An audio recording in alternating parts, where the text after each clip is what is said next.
Muy buenos días. Habla Russell Turner. Soy estudiante de la Palabra de Dios.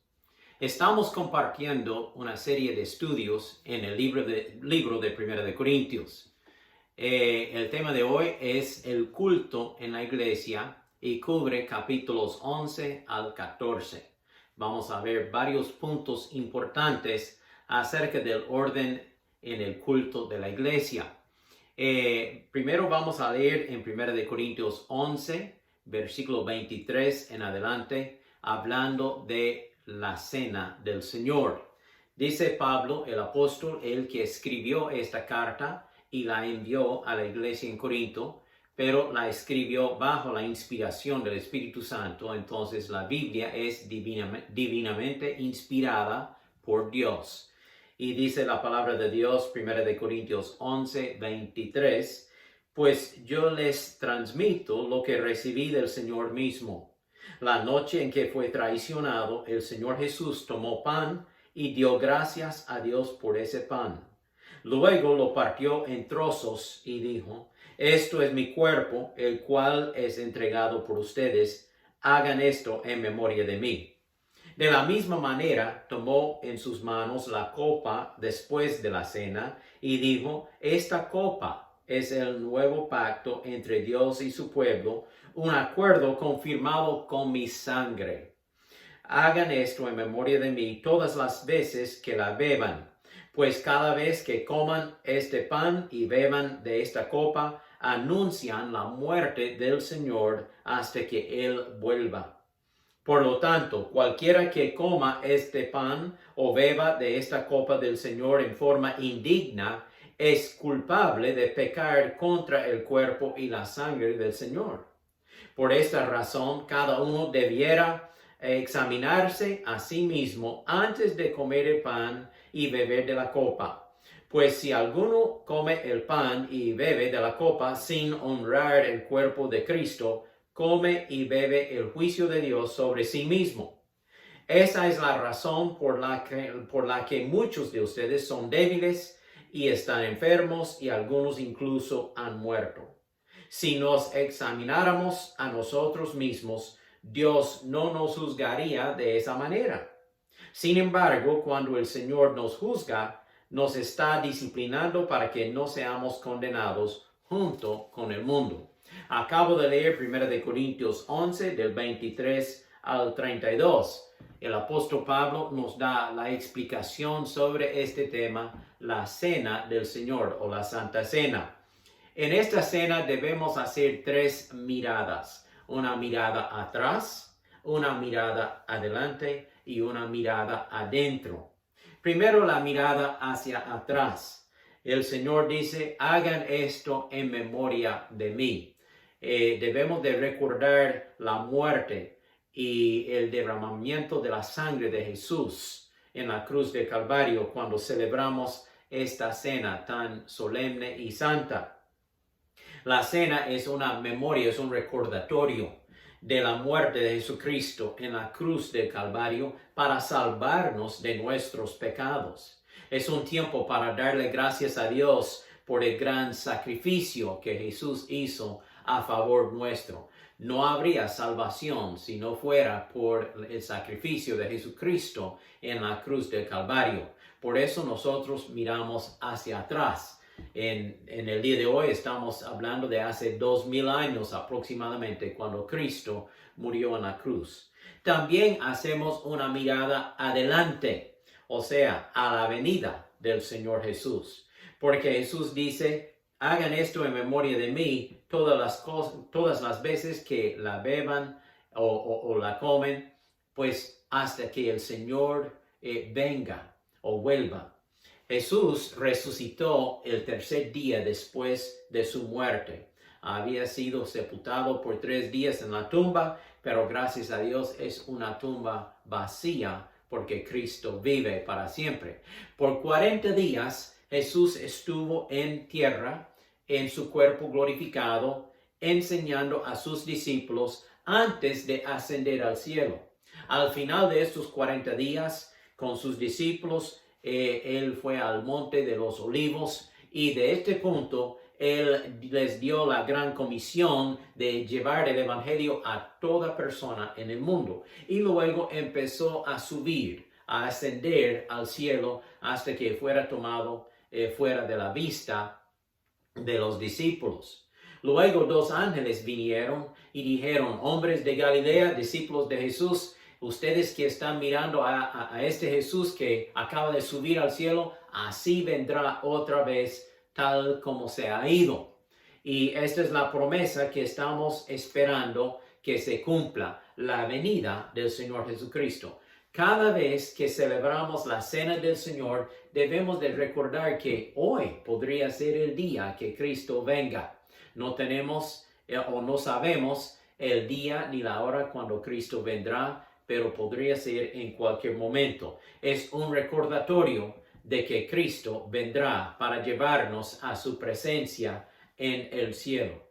Y luego debemos hacer no solo una mirada atrás y una mirada adelante, sino también una mirada adentro, dentro de nuestras propias vidas. Debemos examinarnos a nosotros mismos antes de recibir la cena del Señor. Ahora, obviamente, es solo los que son salvos, los creyentes, los hijos de Dios, sean hombres, mujeres, jóvenes, señoritas, o hasta los niños que entienden la salvación y han recibido a Cristo como su Salvador personal, deben participar en la cena del Señor. Esta no es una cena para la gente inconversa, la gente que no ha recibido a Cristo, la gente que no se ha arrepentido de su pecado y no ha nacido de nuevo. Deben de abstenerse de tomar esta cena.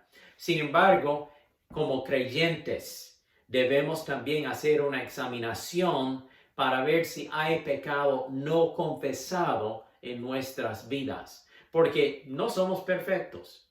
Y 1 de Juan 1:9 dice: si confesamos nuestros pecados, Él, Jesús, es fiel y justo para perdonar nuestros pecados y limpiarnos de toda maldad. Pablo también dice: por esta razón, por no examinarse, algunos de los corintios se han hecho enfermos, débiles, y aún algunos han muerto por la disciplina del Señor, por tomar la cena del Señor con pecado no confesado en sus vidas, con una actitud de rebeldía. Ellos habían tomado la cena del Señor y el Señor los disciplinó. Pues queremos evitar esto y podemos evitarlo. Y siempre como pastor, cuando yo estoy administrando la cena del Señor, antes de repartir el pan, antes de repartir el jugo de uva, la copa, pues nosotros tomamos un tiempo para orar y reflexionar de nuestras propias vidas e investigar nuestras propias vidas. Yo no estoy señalando a fulano o fulana, no, yo estoy investigando a mi propia vida para ver si estoy bien con el Señor y si hay pecado no confesado, y yo en este momento puedo confesarlo al Señor. Esta es la cena del Señor. Es un culto muy precioso. Es un culto muy lleno de sentido espiritual. Y es un culto ordenado por el Señor. No es algo que el creyente debe evitar.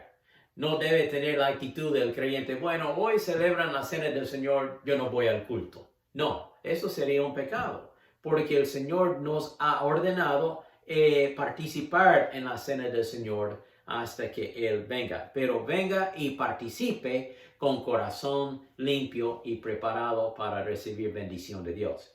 Segunda cosa, Pablo habla de los dones espirituales. Ahora avanzamos al capítulo 12 de 1 de Corintios. Y voy a leer del versículo 4 al 31, pero versículos seleccionados, no todo el pasaje. Entonces, primero empiezo en 4 y continúo hasta 7, y luego yo voy a señalar otros versículos. Dice así 1 de Corintios 12:4, hablando de los dones espirituales, o sea, las capacidades que el Espíritu Santo nos da a nosotros como creyentes para servir a Dios y edificar a la iglesia. Dice así: hay distintas clases de dones espirituales, pero el mismo Espíritu es la fuente de todos ellos. Todos los dones espirituales vienen del Espíritu Santo.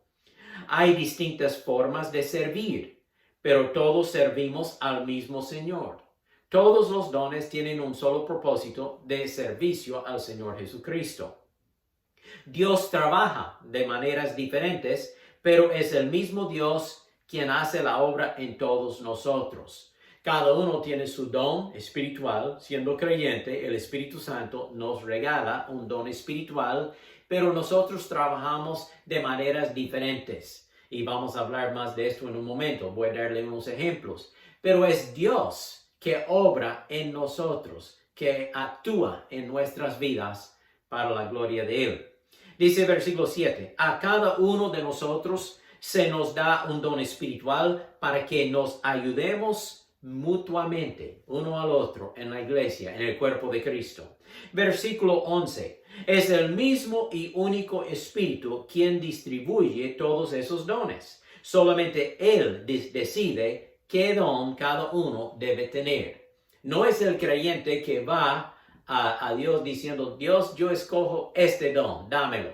No, es el Espíritu Santo que reparte los dones tal como Él quiere, tal como Él cree que sea más conveniente en la vida de cada creyente. No todo creyente tiene todo don. Tenemos diferentes dones. Y Pablo habla de esto comparando el cuerpo humano que tiene muchos miembros, tal como las manos, los pies, los ojos, las orejas, la nariz, la boca, órganos internos.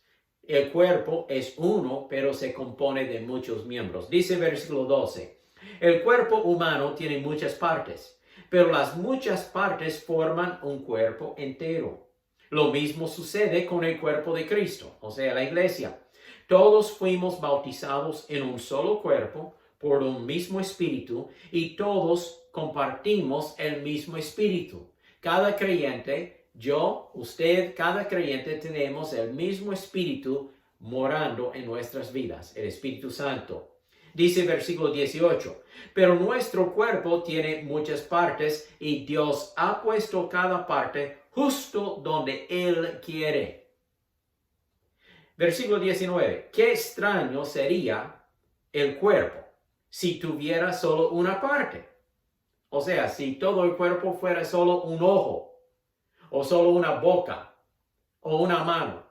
No, el cuerpo tiene muchas partes y cada parte añade a la importancia del cuerpo. Nota el versículo 20. Efectivamente hay muchas partes, pero un solo cuerpo. 27 sigue diciendo, todos ustedes en conjunto son el cuerpo de Cristo y cada uno de ustedes es parte de ese cuerpo.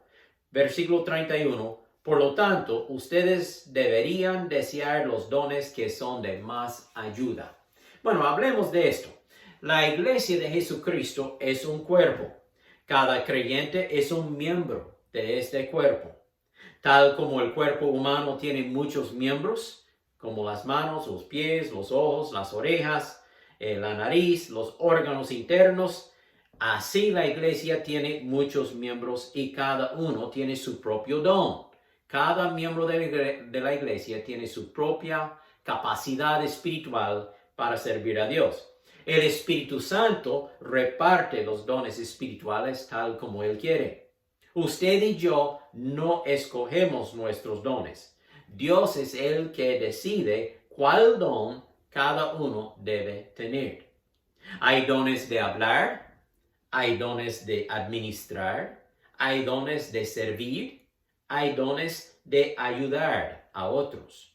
Sea cual sea su don espiritual, cada creyente debe utilizar su don para la edificación de otros y para ayudar a unos a otros en el crecimiento espiritual, porque somos un cuerpo unido en el Señor Jesucristo. Ejemplos. Vamos a hablar de ejemplos para poner esto bien práctico. Una señora que tiene un don especial para cuidar y amar a los niños, a los bebés. Ella puede servir en la cuna de la iglesia durante el culto para que las mamás pueden sentarse con tranquilidad en la congregación y escuchar la predicación del mensaje. En mi pastoreo hemos tenido varias hermanas que han servido en la cuna. Esto es un don de Dios, es un servicio para el Señor. Otro ejemplo, un joven que tiene el don de alabar, de guiar la alabanza a Dios, sea por voz o por tocar un instrumento, una guitarra, el piano, el teclado, el acordeón, cualquier otro instrumento que puede usar para la honra y gloria del Señor. Y este joven usa su voz, su talento para dirigir las alabanzas en la hora del culto. Esto es un don de Dios. Una señorita que tiene el don de enseñanza. Ella es muy apta para trabajar con los niños y ella puede desarrollar y dirigir una clase de escuela dominical para los niños y enseñarles. Siempre en nuestras iglesias hemos tenido clases de diferentes niveles, los primarios y secundarios y jóvenes y adultos y cada uno tiene su clase para recibir enseñanza en su propio nivel. Y en esas clases pequeñas de edad tierna, ¿verdad? Pues usamos usualmente señoritas, a veces también los jóvenes y las señoras, pero luego en la predicación de los adultos y los jóvenes mayores, pues usamos hombres cuando es hombres o cuando es un grupo mixto. Cuando es una clase de señoras, pues es una señora que enseña en esa clase. Entonces, todo está hecho con orden y con decencia, como dice el versículo 40 en este capítulo 14 que vamos a ver en un momento. Un ejemplo más, un señor que tiene el don de administración. Él puede ayudar en el conteo y el manejo de las ofrendas de la iglesia, los depósitos, los pagos mensuales de luz, de agua, de diferentes responsabilidades en la iglesia, de los salarios para los que son contratados por la iglesia, sea para cualquier trabajo. Entonces, así yo he dado algunos ejemplos. Hay muchos otros ejemplos, porque también está el don de predicación. Obviamente, el que predica debe tener este don de Dios para poder enseñar y predicar la palabra de Dios. Los dones espirituales. Cada creyente tiene por lo menos un don y debe usar su don para la gloria de Dios. Luego Pablo habla de una tercera cosa, el amor entre los creyentes en capítulo 13 de 1 de Corintios. El amor. Voy a leer del versículo 4 en adelante en capítulo 13. El amor es paciente y bondadoso. El amor no es celoso, ni jactancioso, ni orgulloso, ni ofensivo. No exige que las cosas se hagan a su manera. No se irrita ni lleva un registro de las ofensas recibidas. No se alegra de la injusticia, sino que se alegra cuando la verdad triunfa. El amor nunca se da por vencido. El amor jamás pierde la fe. El amor siempre tiene esperanzas y se mantiene firme en toda circunstancia. 3 cosas durarán para siempre: la fe, la esperanza y el amor. Y la mayor de las 3 es el amor. Tan importante que haya el amor de Dios entre nosotros como el cuerpo del Señor Jesucristo. Juan dice en su carta, más adelante, la primera carta de Juan, que si uno dice que ama a Dios y odia a su hermano, entonces es un mentiroso. La prueba de nuestro cristianismo es el amor uno por el otro, siendo hermanos en Cristo. Yo sé que es difícil amar a ciertas personas. Por eso dice que el amor es paciente. El amor perdona las ofensas de otros en vez de llevar un registro de cada agravio que hemos sufrido. No, es mucho mejor perdonar y olvidar aquella ofensa. Dios nos amó cuando éramos pecadores, estábamos perdidos, íbamos rumbo al infierno y entregados al pecado. Dios nos amó en tales condiciones. Cuando Jesús nos salva, cuando Él perdona nuestros pecados, cuando Él nos da vida eterna, Él nos da una nueva vida espiritual. De modo, si alguno está en Cristo, ¿qué es?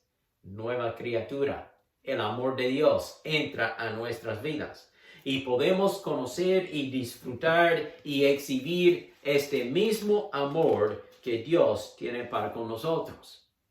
Dentro de la membresía de la iglesia debemos expresar este amor uno para el otro. Debemos ayudar uno al otro. Debemos sacrificar nuestros propios gustos y deseos para atender a las necesidades de otros. Quiero darle un ejemplo. Yo he conocido a varios creyentes, ambos hombres y mujeres, que cuando estuvieron enfermos e internados en el hospital, en vez de estar quejándose de su enfermedad, ellos aprovecharon la oportunidad para ayudar a otros pacientes en el hospital. Ellos les ayudaban con oración, con ánimo, con compartir una galleta, un dulce. También les compartía a aquella persona el plan de salvación, de cómo Cristo amó a nosotros y se entregó su vida y murió en la cruz. Y si aquel paciente que está allí casi quizá moribunda o muy enferma, esta persona, pues si aquella persona aceptaría a Cristo, tendría salvación y no tiene que temer la muerte. Y muchas personas han recibido a Cristo en el hospital por medio de aquel hermano, aquella hermana, que en vez de quejarse de su propia enfermedad, quería ayudar a los demás. ¡Qué manifestación del amor de Dios! Bueno, un cuarto punto que Pablo menciona es la edificación en la iglesia, la edificación. Y ahora vamos a capítulo 14. Yo sé que estamos corriendo, pero estamos cubriendo una porción muy grande en este libro de 1 de Corintios. En 1 de Corintios 14, versículo 1, voy a leer acerca de la edificación de la iglesia, y desde el principio quiero decir, no es por medio de hablar en lenguas, sino es por medio de la predicación clara de la palabra de Dios en una lengua conocida a los oyentes. Leamos aquí con versículo 1. Que el amor sea su meta más alta, pero también deberían desear las capacidades especiales, o sea, los dones espirituales que da el Espíritu, sobre todo la capacidad de profetizar. Para el día de hoy eso sería predicar o enseñar. En aquel día, recordemos, en el día de Pablo, el Nuevo Testamento no había sido escrito todavía. La gente no tenía la palabra de Dios escrita en sus manos.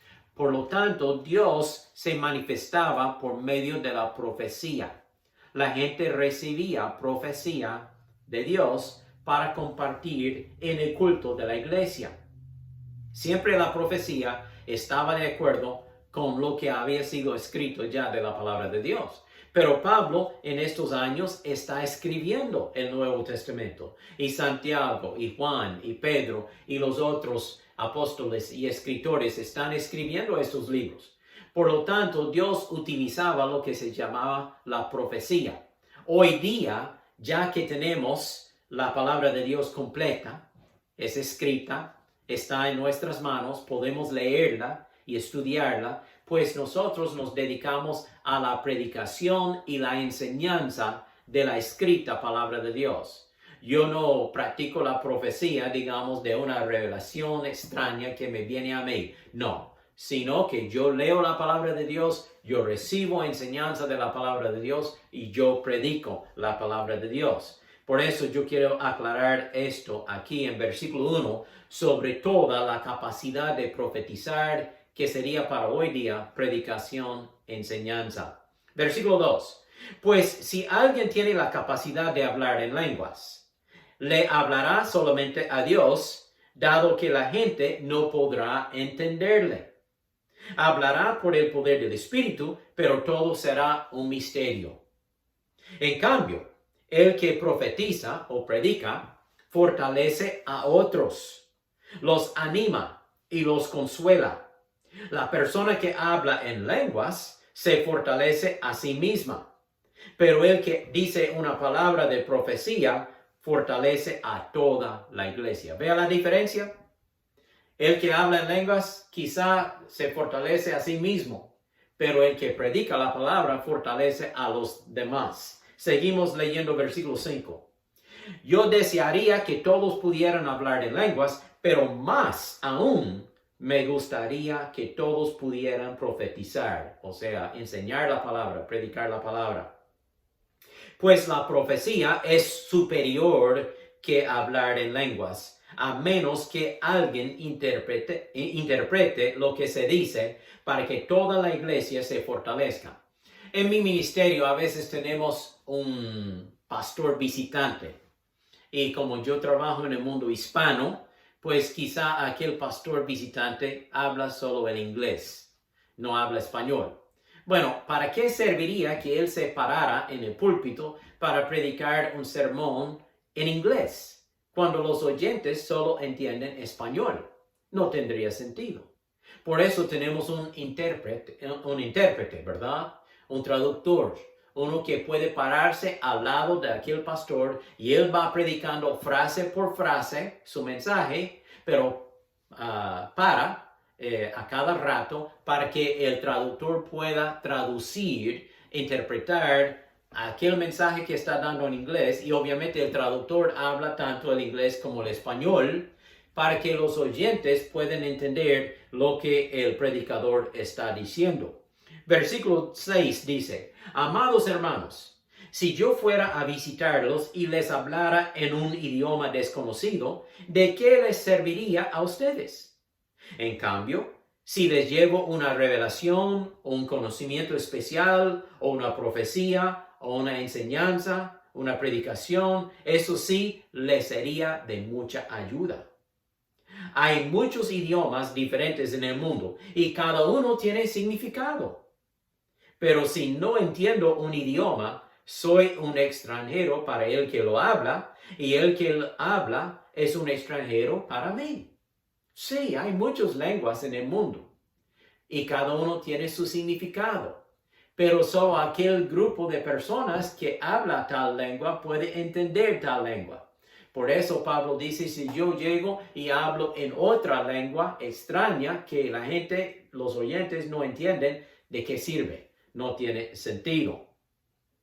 Dice versículo 18: yo le agradezco a Dios que hablo en lenguas más que cualquiera de ustedes, pero en una reunión de la iglesia, para ayudar a otros, preferiría hablar 5 palabras comprensibles que 10,000 palabras en un idioma desconocido.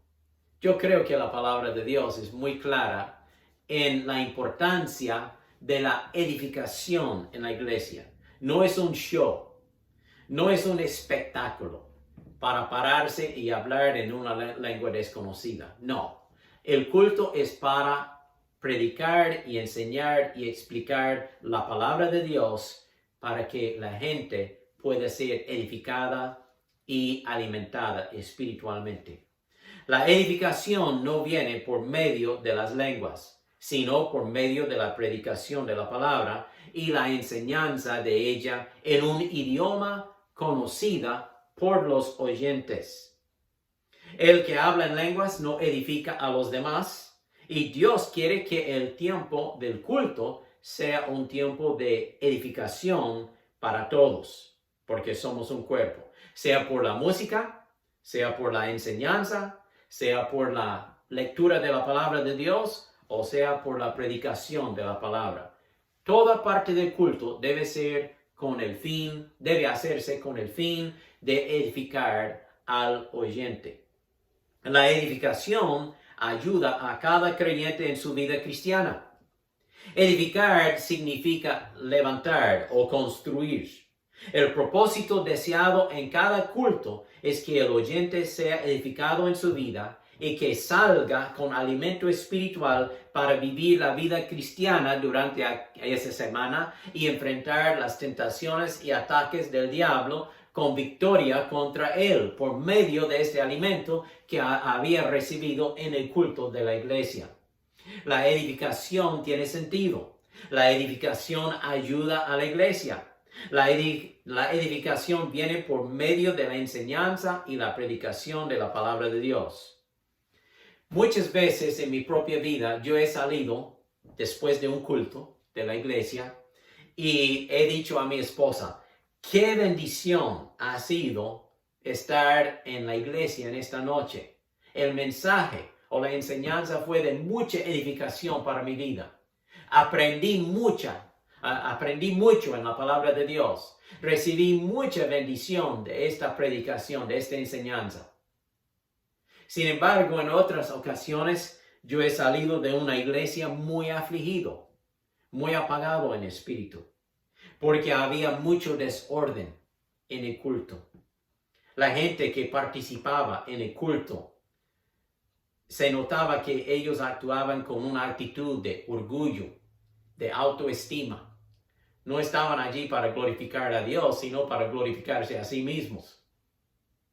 Oiga bien, Dios merece toda la honra y gloria en el culto de la iglesia.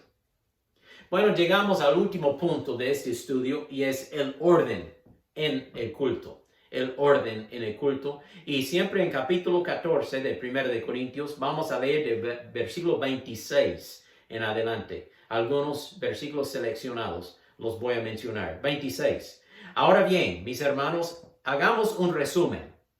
Cuando se reúnan, uno de ustedes cantará, otro enseñará, otro contará alguna revelación especial que Dios le haya dado, otro hablará en lenguas y otro interpretará lo que se dice.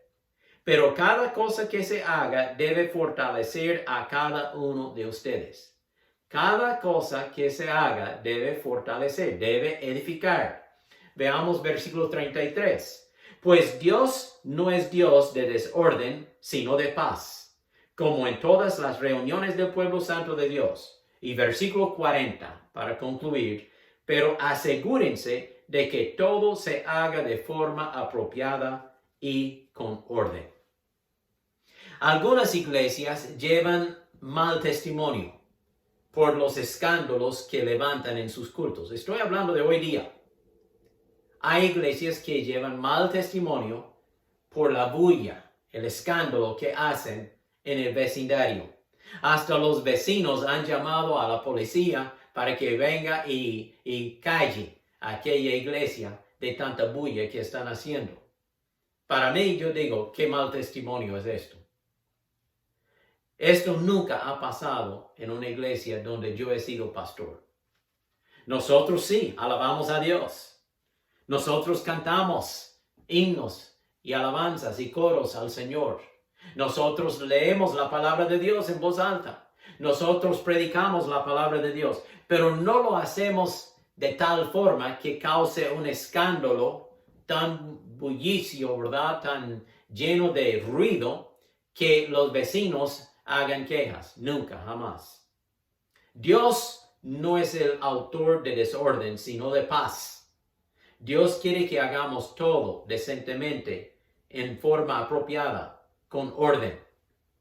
Pablo dijo en este mismo capítulo que si un incrédulo, un no creyente, entre al culto y todos en la iglesia estuvieran en desorden, gritando, danzando, hablando en lenguas, corriendo por todas partes, entonces el incrédulo diría que todos son locos.